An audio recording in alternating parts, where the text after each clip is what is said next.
पहला नंबर सवाल है कि एक एंगस्ट्रॉन का मान क्या होता है। एक एंगस्ट्रॉन का मान क्या होता है, तो एक एंगस्ट्रॉन का मान 10 के पावर -10 मीटर होता है। 10 के -10 मीटर होता है। करेक्ट आंसर क्या हो जाएगा, ए हो जाएगा, क्योंकि एकदम काफ़ी इंपॉर्टेंट सवाल है एग्जाम के लिए। क्योंकि आज की इस वीडियो में हम सभी VVI ऑब्जेक्टिव को कवर करेंगे जो एग्जाम में बार बार पूछे जाते हैं।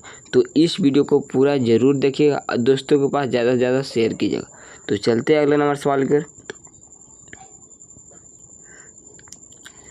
दूसरा नंबर सवाल है कि विद्युत बल्ब में फिलामेंट तार बना होता है। फिलामेंट तार किसका बना होता है, तो टंगस्टन का बना होता है। किसका, टंगस्टन का बना होता है। करेक्ट आंसर का हो जाएगा डी हो जाएगा। ये सभी दम VVI ऑब्जेक्टिव एग्जाम के लिए जो बार बार एग्जाम में पूछे जाते हैं। इससे बाहर एक भी प्रश्न नहीं पूछा जाएगा, क्योंकि 100% प्रश्न यही सब पूछा जाएगा 2025 में। तो इस सभी क्वेश्चन को जल्दी से याद करिएगा। तीसरा नंबर सवाल है कि शक्ति का SI मात्रक होता है। शक्ति का SI मात्रक क्या होता है, तो शक्ति का SI मात्रक क्या होता है, वाट होता है। क्या होता है, वाट होता है। करेक्ट आंसर क्या हो जाएगा, डी हो जाएगा। चौथा नंबर सवाल है कि श्वेत रंग कितने रंगों के मेल से बनता है। श्वेत रंग जो कितने रंगों के मेल से बनता है, तो 7 रंगों से बनता है। कितना, 7 रंगों से बनता है। करेक्ट आंसर क्या हो जाएगा, डी हो जाएगा। पांचवा नंबर है कि निकट दृष्टि दोष वाले व्यक्ति के चश्मे में होता है। निकट दृष्टि दोष के वाले व्यक्ति के चश्मे में होता है कौन सा दोष होता है, तो कौन सा लेंस पाया जाता है, तो निकट के लिए क्या होता है, अवतल होता है। अवतल होता है। करेक्ट आंसर क्या हो जाएगा, बी हो जाएगा। निकट के लिए क्या होता है, तो अवतल होता है। अगर पूछेगा कि दूर के लिए क्या होता है, तो दूर के लिए उत्तर होता है। याद रखिएगा, ये दोनों इंपॉर्टेंट सवाल है एग्जाम के लिए, क्योंकि हर साल यहाँ से एक सवाल पूछा जाता है। तो याद रखिएगा, इसके लिए ट्रिपल स्टार। 6 नंबर सवाल कि फेरस सल्फेट क्रिस्टल का रंग होता है। फेरस सल्फेट क्रिस्टल का रंग कैसा होता है, तो हरा होता है। कैसा होता है, हरा होता है। करेक्ट आंसर क्या हो जाएगा, बी हो जाएगा। ग्लूकोज का रासायनिक सूत्र होता है। ग्लूकोज का रासायनिक सूत्र क्या होता है, तो C6H12O6 होता है। क्या होता है, C6H12O6 होता है। करेक्ट आंसर क्या हो जाएगा, बी हो जाएगा। अगर पूछेगा कि चीनी का रासायनिक सूत्र क्या होता है, तो C12H22O11 होता है। इसे आप लोग याद रखिएगा। C12H22 और O11 होता है। चीनी का रासायनिक सूत्र क्या होता है, C12H22O11 होता है। चीनी का रासायनिक सूत्र याद रखिएगा। चीनी का रासायनिक सूत्र ये काफ़ी इंपॉर्टेंट सवाल है, क्योंकि हर साल एग्जाम में पूछे जाते हैं। तो याद रखिएगा। 8वां सवाल है कि साधारण ताप पर फास्फोरस का अणुसूत्र है। फास्फोरस का अणुसूत्र क्या होता है, तो P4 होता है। क्या होता है, P4 होता है। याद रखिएगा। करेक्ट आंसर डी हो जाएगा। स्टेनलेस स्टील मिश्र धातु है। स्टेनलेस स्टील किसका मिश्र धातु है, तो टीन का। किसका हो जाएगा, टीन का हो जाएगा। करेक्ट आंसर क्या हो जाएगा, डी हो जाएगा। फ्लोरीन अप्रूव है। फ्लोरीन अप्रूव है। किसका अप्रूव है, तो कार्बन का हो जाएगा। किसका होता है, कार्बन का होता है। करेक्ट आंसर क्या हो जाएगा, सी हो जाएगा।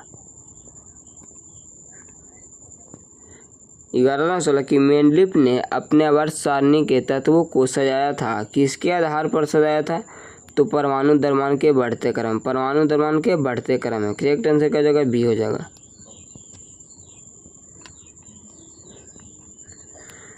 12 नंबर सवाल कि नाइट्रोजन डाइऑक्साइड के धुएं का रंग होता है। नाइट्रोजन डाइऑक्साइड के धुएं का रंग कैसा होता है, तो भूरा होता है। कैसा होता है, भूरा होता है। करेक्ट आंसर क्या हो जाएगा, ये हो जाएगा। मैग्नीशियम पाया जाता है। मैग्नीशियम किस में पाया जाता है, तो क्लोरोफिल में पाया जाता है। किस में, क्लोरोफिल में पाया जाता है। करेक्ट आंसर ये हो जाएगा। क्लोरोफिल के ही कारण पत्तियां हरी दिखाई देती है। याद रखिएगा। यहाँ से आप लोग का 2 प्रश्न और पूछा जाएगा। अगर पूछेगा कि आरबीसी का जीवन काल कितना दिन का होता है, तो 120 दिन का होता है। 120 दिन का होता है। याद रखिएगा। अगर पूछेगा कि डब्ल्यूबीसी का जीवन काल कितना होता है, तो 12 से 20 दिन होता है। याद रखिएगा। आरबीसी लाल रक्त कण, श्वेत रक्त कण का जीवन काल कितना होता है? तो 12 से 20 दिन होता है। अगर पूछा कि लाल रक्त कण का कितना होता है तो 120 दिन का होता है। याद रखिएगा, ये दोनों इंपॉर्टेंट सवाल एग्जाम के लिए। फूल में नर जननांग होता है, फूल में नर जननांग कौन होता है? तो पुंकेसर होता है। कौन सा होता है? पुंकेसर होता है। करेक्ट आंसर क्या हो जाएगा? ये हो जाएगा।